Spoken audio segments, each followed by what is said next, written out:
carry on with it. Okay, so during this time, we are going to give you a breakdown of our main topics, some format of the exam paper, explanations of how the marks are going to be allocated. I do this throughout my session here to show you how the marks will be allocated. And then, of course, we will do the revision of the term 2 topics with some questions that can be asked.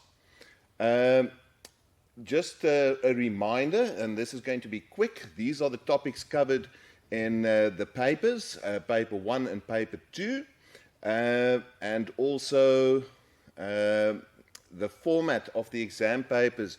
Now, I'm not going to go through this in detail, but you can take note of it if this is still news to you.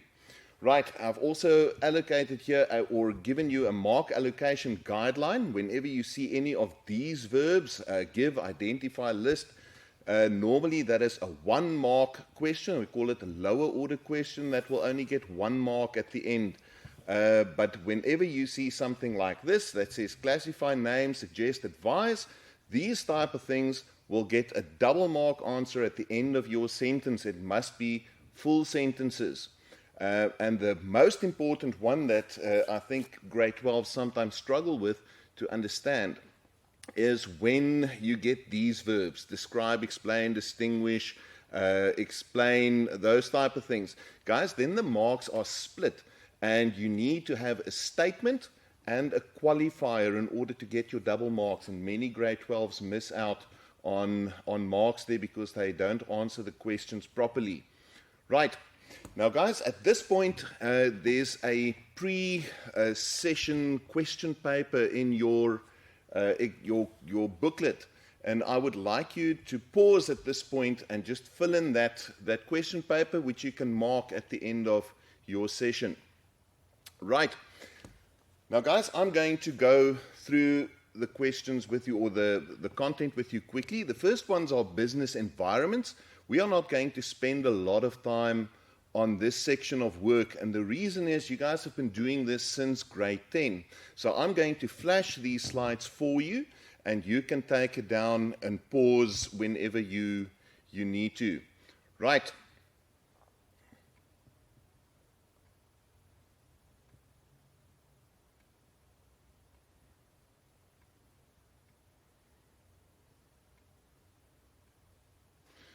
Okay.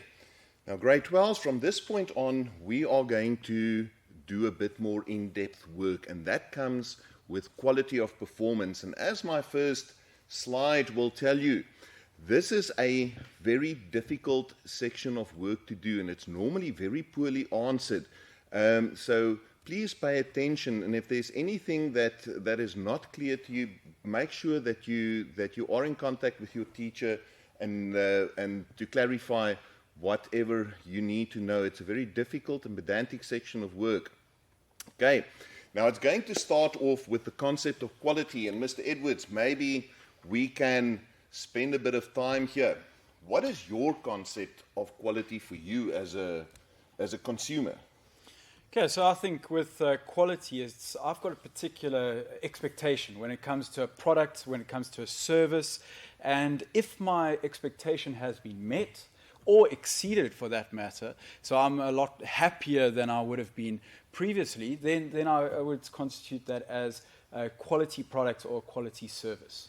I agree. I can give you an example. Once, many of you would know this shop is called Pep Stores. Now, Pep Stores is normally not associated with very high-end, very expensive goods.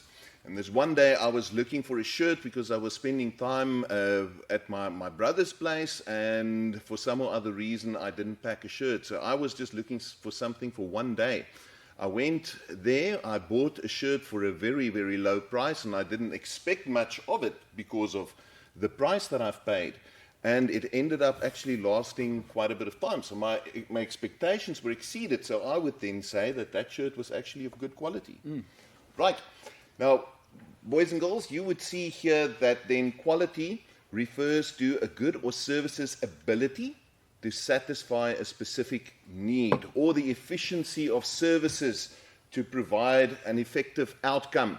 Now, guys, normally when you are asked to define quality, one of these lines would do, and you would always need to just be guided by the mark allocation. Should it be a 2-mark question, then the first line of this slide would actually do quite well. Right, the next one, guys, now you need to pay particular attention. There are 4 concepts here that you would need to be able to distinguish from one another. Now, the first concept that I'm going to do with you is the concept of quality control. Now, quality control, as the slide says, is a system that ensures that quality is met by inspecting the final product. Now, this, if you have a highlighter with you or a way that you can put emphasis on the final product, that is going to be important. It's inspecting the final product to ensure that it meets the required standards. Or you can say it's checking raw materials, workmanship, to ensure that high quality standards are maintained. Now guys, the emphasis there would be on the first bullet point where it says that we are inspecting the final product. Okay, the next one is quality assurance. Now guys, the difference between quality control and quality assurance, let's look at that first bullet point that says checks carried out during and after. Now you would need to put emphasis on those words, during and after the production process. So basically what happens now is we are not just checking the final product, we are taking the raw material that comes in, we are making sure that happens. Throughout the entire process, there will be continuous stops to see if quality standards are met at that stage. So every stage of the production process is monitored to make sure that the final product will be of good quality. Right. Yes, Mr. Just to stop there, this is a question that often comes up in your exams. You can expect this, where it's distinguishing between quality assurance and quality control. So just take note of that. It is a question that comes up quite often. You must also, on that point, thank you for bringing that up, Mr. Edwards. You can also check there, the mark allocation will guide you. If the question says distinguish between quality control and quality assurance, the mark allocation is 8 marks, then only the first 2 bullet points will do quite well. Oh, actually, that will be 4 marks. If the question is 8 marks, then you need 2 bullet points under each section. If it's 4 marks, it is just the 2 first bullet points will do quite nicely to get you the full marks. Right. The next concept is quality management, and that is the process of managing all activities needed to ensure a business produces goods and services of consistently high standard. You can see the third bullet point there that I think is also a nice one to remember. It can be used for accountability within each of the business functions. Now guys, what is important here is when you study, please don't try and remember each one of these bullet points. There is not enough marks available in an end-of-year exam to test all of those bullet points. Remember 2 of those per section. That makes the most sense to you. That will be easily remembered. Okay, the next concept that I'm going to do is quality of performance. Now that's the next one that you need to be able to distinguish. Quality performance refers to the total performance of each department measured against specified standards. Okay, the assessment and analysis of processes, goods and services in order to measure the performance of a business. So this is about the measurement. Okay, and then the last concept here, quality management systems, are just policies, processes, strategies, and all of those. So guys, make sure that you understand these concepts quite well and that you focus on them, because most definitely you will get a question on this. If it's not in your trial exam, it will most definitely be at the end of your exam. Right, so I've given you ways that the question can be asked. The first one, to explain the difference, you just have to give the definitions of the 2 concepts. Now what I told you is that first bullet point in each of the slides that I've showed you, that will do well, just to give the difference. Okay, the next one says when the question asks you to distinguish, you have to show the differences between the 2 concepts. And I've put there in red, please be aware that those differences have to be clear. If there's no clear difference, then they're only going to mark one of the two that you need to do. And if that question counts 8 marks, maximum that you can get then is 4. So let's just quickly have a look at it. Quality control, inspection of the final product to ensure that it meets the required standards. Now let's look at quality assurance, carried out during and after the production process to ensure that the required standards have been met. Now you can see there that the difference is quite clear. The one is the final product, the other one is throughout the process, and that will give you your 4 marks. 100%. Okay. Another question that you might be asked is differentiate between quality management and quality performance. We have already done the slides. This is just an indication for you to see how the question can be asked. Okay. Now guys, another question that you might get when it comes to quality is to explain or discuss. Now guys, in business studies, those two verbs basically mean the same thing. I know in English and other subjects, there might be a difference between what they expect you to do, but in business studies, explain and discuss, your response will be exactly the same. The advantages or benefits of a good quality management system. Now guys, when it asks you to discuss the advantages, you always have to respond in a positive manner. The moment that you say something negative, then of course it cannot be an advantage. And many people believe that it's the same thing as evaluate or discuss the impact, which can be either of the two. But in this case, if you have to do the advantages, or if the thing says to you, the question says benefits, you have to respond positively. Right, so let's just quickly have a look. Effective customer services are rendered 1 mark. Now guys, this is your statement.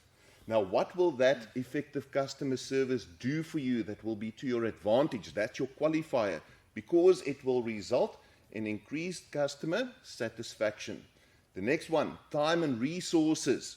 Now, what about time and resources? How is that to your advantage? The advantages is I'm using it efficiently. Now, guys, you can go through the slide and you can see for yourself. And once again, as I say to you, for exam purposes, do not go and study all of those bullet points. Take 3 or 4 of them. Let's make it 4 bullet points that you know quite well, and the ones that will make the most sense to you, and you remember that.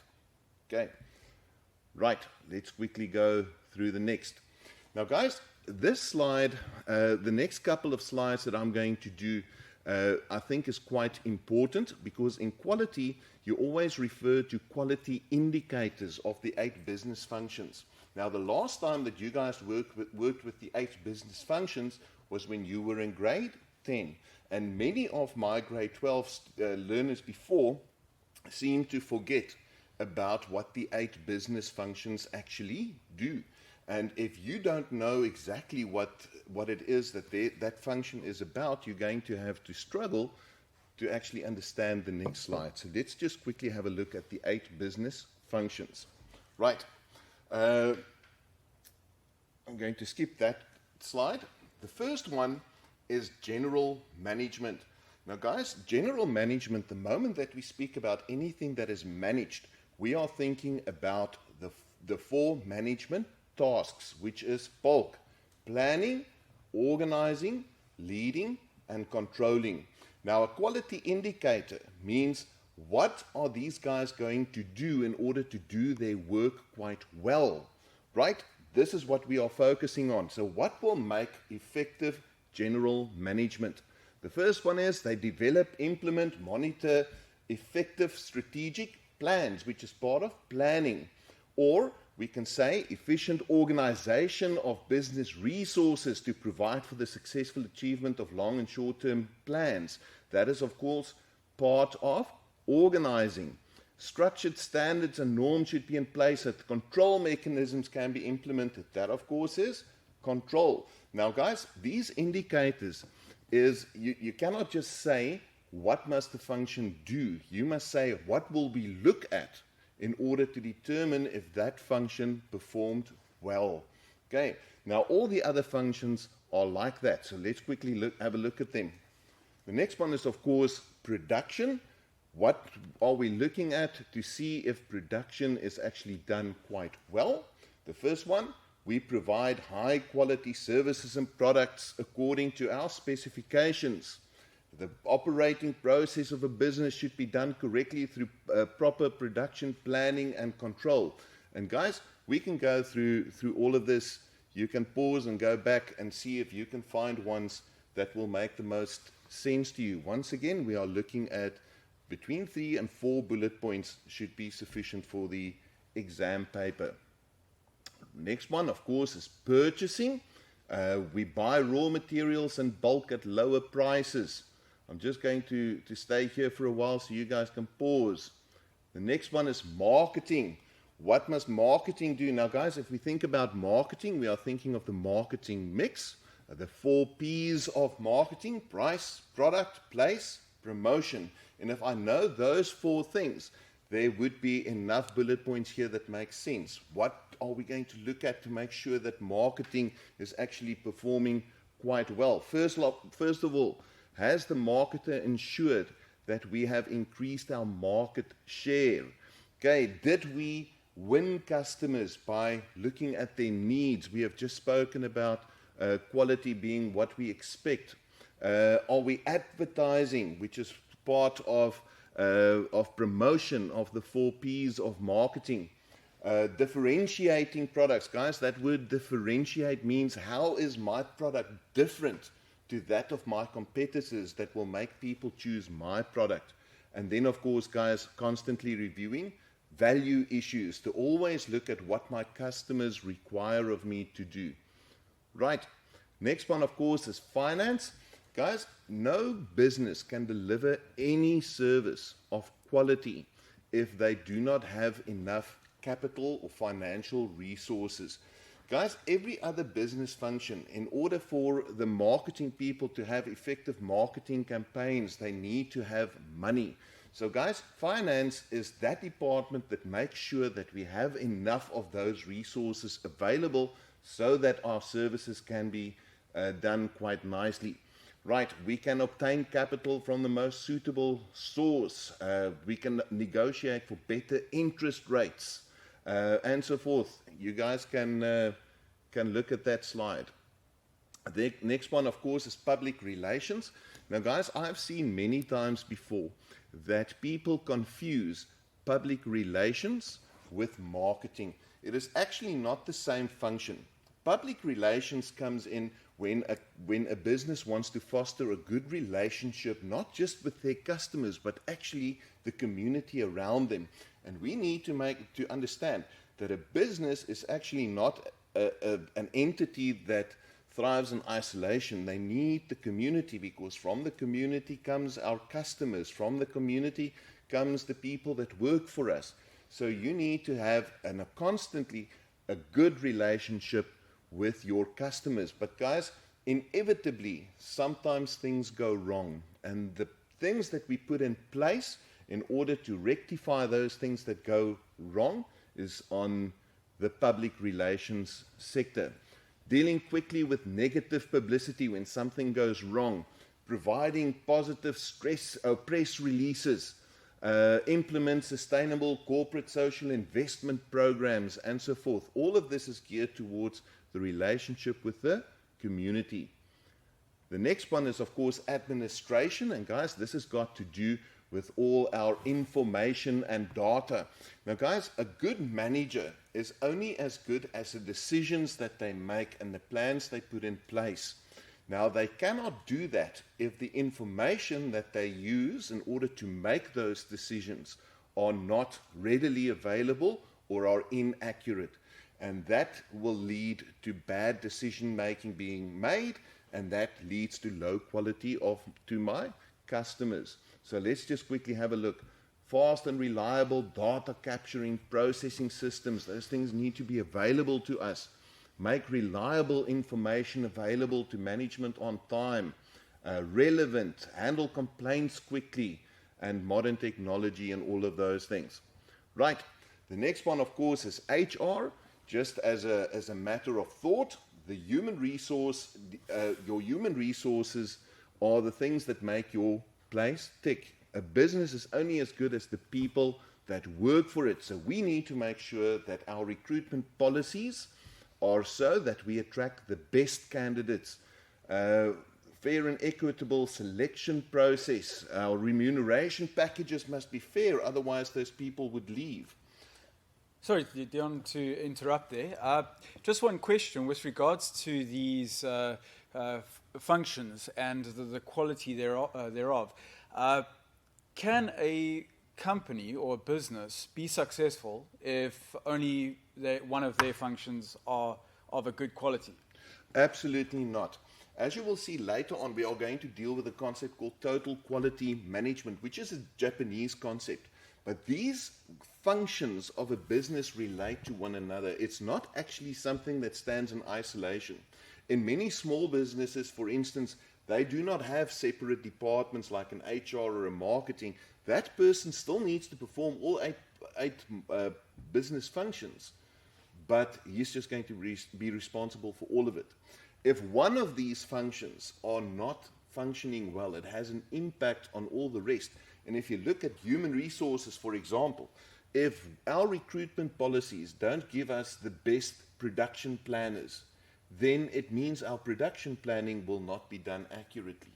If our administration don't deliver good services in order to make reliable information available to our general management, poor decisions will be made. So those things are actually quite important. Thank you for that. Your business functions are integrated. They impact on one another. So if the one fails, the other one will fail. Right. And that brings me to this concept, and that is total quality management. It's actually a Japanese concept that starts with the customer. Now, what I've done here is I've created a slide that tells you basically what total quality management is all about. Now, the very first one right at the top says the focus is always on the consumer. The consumer is the end all and be all because these are the people that we want to increase our value to. The next one says there's continuous improvement. It means that if a product is done well now, it doesn't mean that in a year's time that product is still going to satisfy the need of consumers. Could you remember, Mr. Edwards, a thing called the Walkman? A Walkman. That's going back a couple of years. That's going back a couple of years. In fact, actually, the Walkman, just out of interest sake, was only discontinued a couple of years ago. For those of you that don't know, a Walkman is a cassette player that came out in the 80s. And the idea behind it is that you had a portable music station. Now, guys, if it was so that it was the end-all and be-all of solutions for people forever, then we wouldn't have had MP3 players. We wouldn't have had music on your phone. So although the Sony Walkman was great at the time when it came out, it has to be continuously updated to bring it in line with the new expectations of what people have. It's just, for me, an extreme example, but it's a nice example to look at. But Dion, what will happen to businesses if they don't do that sort of thing? If they don't do that thing, they will become obsolete. I think we can think of Nokia actually, almost to a certain extent. Nokia was at one point the leading manufacturer of cell phones in the world. Everybody wanted one. But then the smartphone things came out, like BlackBerry and all of those things, and that made a new thing that customers were looking for that will create value. And Nokia was very slow in the uptake of manufacturing of cell phones, and that cost them quite a bit of market share. So to answer that question, there are various examples in real life that will show you if a company does not continuously improve, that it will be disastrous for them. They will lose market share very quickly. Another example that comes up is Woolworths. Years ago, some of you might not know, but they were just purely a clothing store. And there were businesses like Stutterfords that were very similar types of stores. But then Woolworths decided they're going to diversify, and they went into the grocery store, the food supply, And that's why you've got Woolworths Foods in most of the stores now. And a lot of the new Woolworths branches are purely focused on food. And that's a way in which they've diversified, and they've got that competitive advantage over the likes of Studderford's, which, as you may know, does no longer exist. Exactly. So, guys, therefore, the concept of TQM is very important for all businesses to follow. I want to also just show you or focus your attention on one other aspect there, and that is that one that is in yellow that says involve all employees. Now, guys, TQM is what we call an integrated approach. Everybody that works in the business, every function has a role to play, and it's actually part of the corporate culture that has to be communicated from the top down. So, in terms of a description then for TQM, it is an integrated system. Now, integrated means that there are various people that work together on a continuous basis. All your business functions, all the departments that a business may have, all of them have a role to play in the organization. Right. We also need to look at the continuously improving of our products that we have just spoken about and given you various examples. And then, of course, it is a top-down approach which starts with management, and management needs to ensure that each employee is responsible for the quality of his or her own work. Mr. Edwards, just another question. Have you ever walked into a shop of any kind, a retail store, where you didn't receive good service?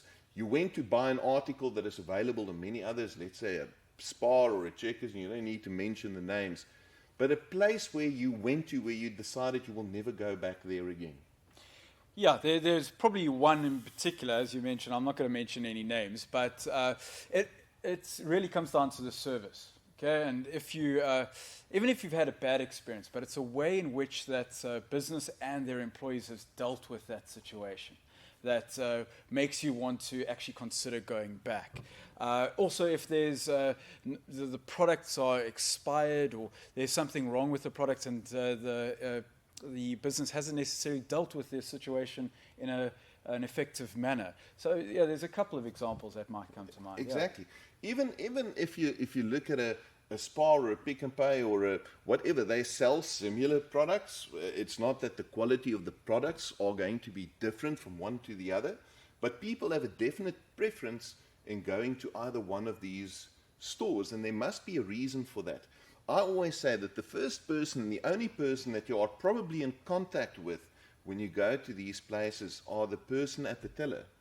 And that person is not the general manager, that person is not the purchaser, nor the manufacturer of any of those products, but that person, the single contact that you might have with that business is going to determine whether you're going to go back or not. Yeah, very much the same in a restaurant. If you dealing with the waiter, the waitress, they're the ones that are going to have you coming back for more at another stage. And you might have a restaurant that you guys go to, and you always want to be served by that same waiter or waitress because of the service that you receive. Exactly. So therein, this discussion would illustrate very clearly how things integrate.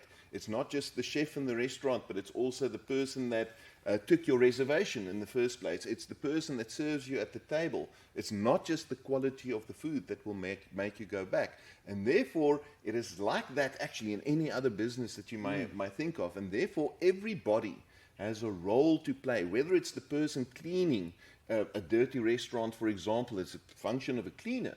If the cleaner is not clean in terms of the bathroom and the facilities that you might use, you will never actually go back to that place. Yeah. Somebody as what people sometimes deem as unimportant, they are not unimportant when it comes to TQM. Everybody has a role to play. That is where the integration comes from. Okay, right, let's continue. There are 5 elements, grade 12s, that you need to know quite well. And I think before you study, you need to commit to memory these 5 elements of TQM. The first one is continuous improvement to processes and systems. Now, guys, we are not now looking, the key word there is the processes and the systems. It's not just the product that needs to continuously improve, but also the way that we manufacture it. Guys, manufacturing has got to do with adding value to our customer. If we can have a product that we manufacture and we find a way of manufacturing that product cheaper for the same quality, then I'm adding value to my consumer. They're getting more than what they expected in the first place. I can give you an example of a guy called Henry Ford. Now, many people would associate Henry Ford with motor cars, but in the business world, Henry Ford is not really associated just with the cars. He's more well known for the fact that he started the assembly line. Now, guys, back then in Henry Ford's time, when you purchased a motor vehicle, you had to be very rich because every car was assembled and handmade from the ground up. So you ordered your vehicle and then your vehicle was being made. And Henry Ford said, I want to change this. And he went to a mass production assembly line. Now, guys, what happened then was, instead of producing one car in a month, they started producing a load of cars per day or per week, just by looking at the way the motor vehicle has been assembled. The same quality car, and all of a sudden, cars were available to the common man that could also afford to buy a high quality vehicle. So that is a system that he looked at of manufacturing that unlocked the value to customers and gave them the opportunity to afford those vehicles. So here we are not looking just at the quality of the Ford vehicle or the product itself. We are looking at the system in which we use to manufacture it. The next one, remember, TQM has a client focus. We always need to look at our client satisfaction and what we can do to improve their satisfaction. Then, of course, guys, skills development, continuous skills development. The skills that my employees might have now is not going to be relevant next year as technology increases. You guys can probably have seen through the COVID time now that the skills of your educators have probably increased, because all of a sudden we were thrown in the deep end and we had to make use of other means. So this should actually happen on a continuous basis. Right, the next one is adequate financing and capacity. We always need to have the funds available to make sure that we can deliver quality products. And then, of course, monitoring and evaluating quality processes. Now, guys, those 5 elements, I want you to commit to memory, because those are the only 5 elements of TQM that you need to know. There are actually more, but for grade 12 purposes, those 5 ones are quite adequate. Right, now guys, in your booklet, you have received this question that says, they've given you 5 statements there, and you need to say what element of TQM this refers to. And this is the same type of thing that you could also expect from your end of year question paper. The first one says, businesses have resources to check on quality performance in each unit. A resource is always tags you to finance or capacity. So that is that one.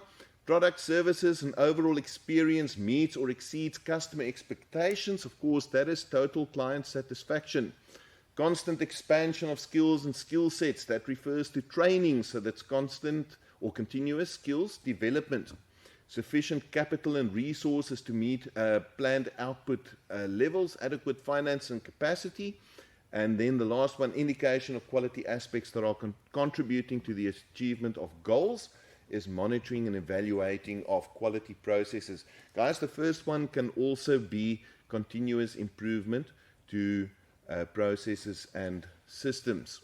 Jan, just a quick question. How much would this question be worth? Right. If it's a question that is asked exactly like this, where they gave you a statement and you had to identify the right TQM element, then normally that would be a 2-mark question. The reason is it's not completely lower order, because you actually had to apply a bit of knowledge. And because you had to apply the knowledge, it's worth 2 marks. Right. The next one. Now, guys, the next question refers to impact. And we have seen at the end of the year that there's a lot of confusion with grade 12s about what that question means. What is the impact? Now, just to highlight what the impact means, it says the impact means how does it affect a large business in this case. The impact could either be positive or negative. If you think about something that happened in your life, what was the impact of those things happening in your life? Some of these things happened to you and the impact was either positive or the impact was negative. And in some cases, there was some positive and some negative impacts. If you think about COVID, for example, COVID had negative impacts galore for the schooling industry, but also maybe some positive aspects in the sense that we were upskilling in this time. Right, so an impact can either be positive or negative. In Business Studies grade 10, we are now, grade 12, we are going to look at how the TQM elements will affect large businesses. Now, guys, in the past, you guys were also expected to look at how the impact affects small and large businesses. Now, your exam guidelines only focuses on the impact on large businesses. It can either be positive or negative. And when you answer this question, you need to make a statement. Now, guys, this is important. To discuss the impact is actually starting to look like a higher order question. Once again, you need to make a statement. Your statement is what the impact was. And the qualifier is why is it positive or why is it negative. Okay, so be very aware when you answer this question. Right, now I've also included a slide here because I told you now that we are only looking at the impact on large businesses. So when we look at large businesses, we need to think specifically on these. I said there, large businesses have access, of course, to more finances. There's a lot more investors and a lot more money available. They can afford better employees and better training and all of these things. They have access to better equipment. But guys, if you look at a large business, there are also some negatives. They are less in touch with their customers, so they cannot adapt to things very quickly. If you think about the greengrocer on the side of the road, that's his only business is that, and you are a regular client there, he later on knows exactly who you are, what you want, and he can order things for you immediately and serve to your needs very quickly. But Spar will not necessarily do the same things. Those changes take a long time to filter through the organization and up through the channels. So that is the one big disadvantage of large businesses. So when we look at answering this question, always have in the back of your mind that large businesses, although they have more money, there are certain things that take slower to implement. Okay, so let's have a look. The first element, continuous improvement to processes and systems. For your positives, large businesses have more resources. Of course, that is the statement that you make. What does those large or more resources help you with? To check on quality performance in each unit. Or you can say enough capital resources are available. That's your statement. For new equipment required to processes and systems. Also the negatives, there's large-scale manufacturing, but that can complicate quality control, which is the qualifier. And so you guys can see how the marks are being allocated and the way you need to structure your answers. The next one, of course, is total client satisfaction.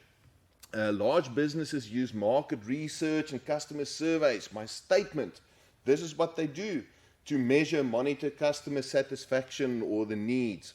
The next one, continuously promote a positive company image. Right, but there again, there's the disadvantage. Employees who seldom come into contact with customers often do not have a clear idea of what will satisfy their needs. This is why it's a negative. Monopolistic companies have an increased bargaining power. That's your statement. So they do not necessarily have to please customers.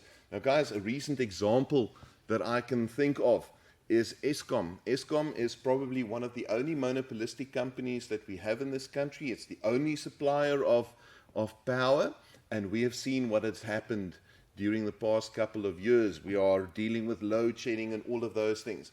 Guys, if it was in a competitive environment, then Eskom would have lost a lot of customers for people that will go to the alternative because of the poor service delivery. But a monopolistic company doesn't have that problem because they don't have to deliver those services. The customer have to have power. They cannot go anywhere else. Right. Let's quickly have a look there. I've given you a diagram. Fix it, improve it, make changes, sell and improve product, assess progress, and ask customers if they like. This is their market survey. Right. The next one is continuous skills development. Guys, by now you should actually know that how to structure your answers. So you can pause if you want to take down the notes. The next one, of course, is adequate finance and capacity. Right. And there we go. Right. Now, grade 12s, that brings me to a next section that you guys need to do. And this is actually normally well answered because it's easy to remember this. And that is the PDCA cycle. And the PDCA cycle is an acronym that stands for plan, do, check, and act. Now, guys, at the end of the year, they are going to ask you to either name those 4 things in the PDCA cycle, or they're going to ask you to discuss it. Now, this is what you do if you get a question that says discuss. Now, guys, I've also made a note there.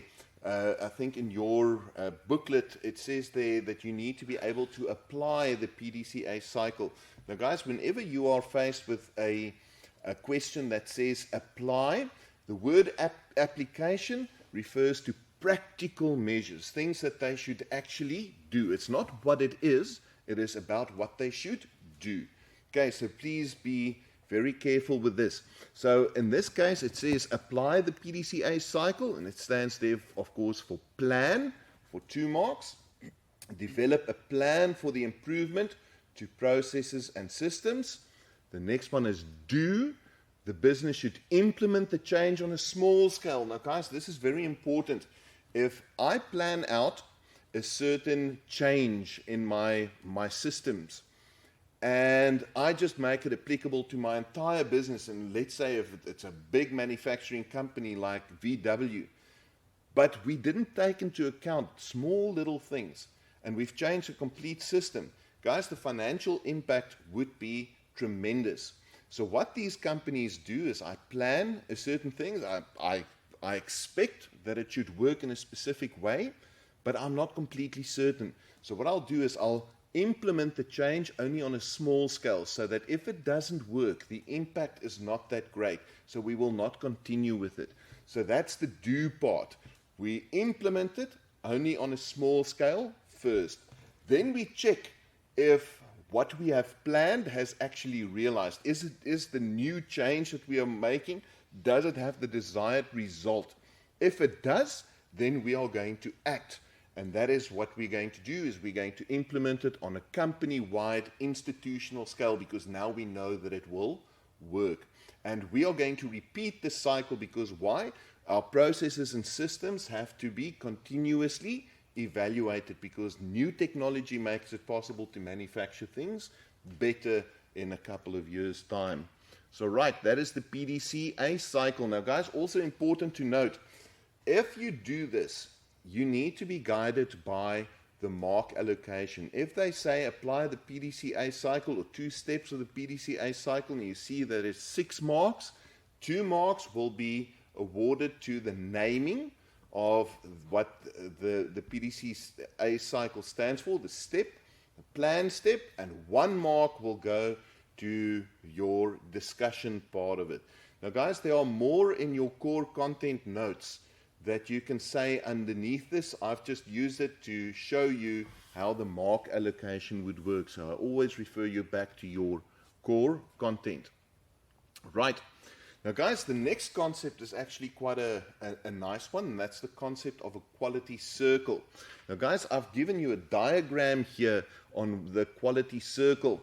Now, guys, a quality circle is a group of employees. It is not the same as a trade union or something like this.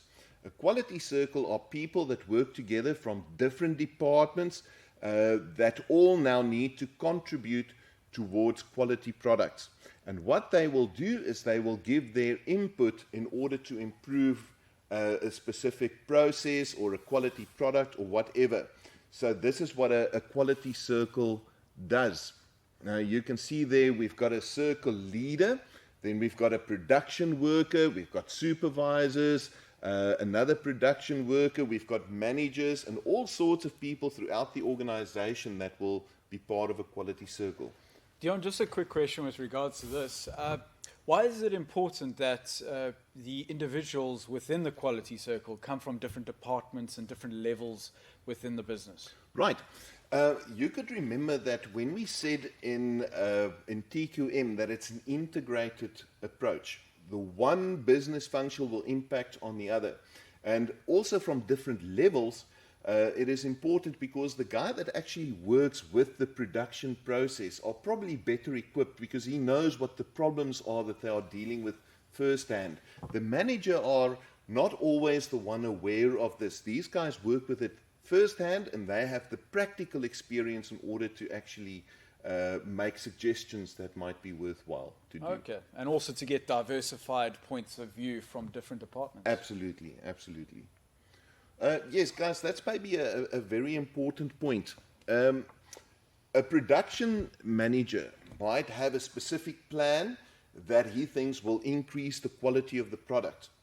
But it could not be a practical plan because there might not be enough funds available, or it will take a long time to realize the results of that. So his input alone is not necessarily going to be enough. There has to be marketing people in place to say, okay, will this actually have an impact on my clients? Is this really what they are looking for? And instead of just spending the money to improve things that are not necessary, it's just a waste of money. Fair enough. Right. Now, guys, thereby comes the next one, the importance of quality circles. Now, guys, mostly this question will come in the form of suggest. Suggest the importance of quality circles. The moment that you get that question, the double marks will be at the end. It's not a statement and a qualifier. Once again, you can see there are many bullet points there that comes from your core content. I would try to tell you again, don't study more than 4 of these bullet points. It's not necessary. Right, the first one, solve problems related to quality and implement improvements. Or they can investigate problems and suggest solutions to management. Right, this is more your production people that work with the things. Ensure that there's no duplication of activities or tasks in the workplace so that we can integrate it. If there's duplication, I need to pay salaries to people that do actually exactly the same thing, which is unnecessary and takes up too much time. Make suggestions for improving systems and processes in the workplace. You guys can study 4 of those bullet points, and that should be enough for you. Right. Now, guys, the next question is discuss the impact of TQM if poorly implemented. Now, guys, once again, the moment that you see the word discuss the impact, mostly people believe that you need to answer positively or negatively. It's drilled in by many teachers. Discuss the impact means you need to either say it's positive or negative, or the advantages and disadvantages. But this question is different. Discuss the impact of TQM if poorly implemented. So, guys, that means we need to respond negatively only. Now, guys, in your booklet that you guys have, there's fill in the missing words. Now, the ones that I've done in red would be those missing words. Setting unrealistic deadlines that may not be achieved. You guys can see that it's a negative approach. Employees may not be adequately trained. Remember, this is now about continuous improvement or continuous training and skills development. Decline in productivity because of stoppages, because we did not plan our production process well, and now it gives us problems. The business image may suffer because of poor quality goods. Guys, if I receive poor quality goods, I'm not going to go back there. I'm going to tell 20 other people that I have had a bad experience, and that will have a negative impact on the image.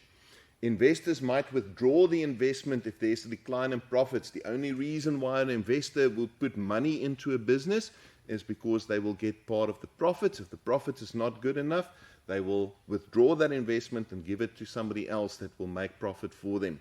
Right, decline in sales as more goods are returned by unhappy customers. And then, of course, guys, a high staff turnover. Guys, your staff are important people, and the moment that we train people on a continuous basis, it shows them that we are actually serious about them, that we value them, and they also want to feel motivated and feel that they are going somewhere. So guys, the moment that we don't train our staff, then they're going to leave because they want to get that experience so that they can also move up in life. Okay, so this is quite important. High staff turnover because of poor skills development. Okay, once again, guys, there's a question that says suggest. Now, the moment that you get a question that says suggest, remember that the marks will be allocated at the end. I think this is the last one on quality. Okay, suggest ways in which TQM can reduce the cost of quality. Now, guys, remember, continuous improvement to products and services, all of these things cost money, but we do this for one reason and one reason only. We want to pass on that value to the consumer, and in many cases what we want to do is reduce our cost and expenses of making a product, because if we can make the same quality product for less money, that is basically passed on to my consumer, and the consumer will pay less for the same quality goods. Just remember the example of the Ford Motor Company. Right, the first one there says, introduce quality circles to discuss ways of improving the quality of work. Or we can say schedule activities to eliminate the duplication of tasks. Guys, many of these things we have done. Once again, I think it is a good idea to study only 4 of these. That should be enough for you to get all the marks that the question would require. Right, guys, I'm going to quickly go through the management and leadership slides. Then we're going to take a short break, and then we're going to be back with you for investments and insurance. So guys, just pause if you need to.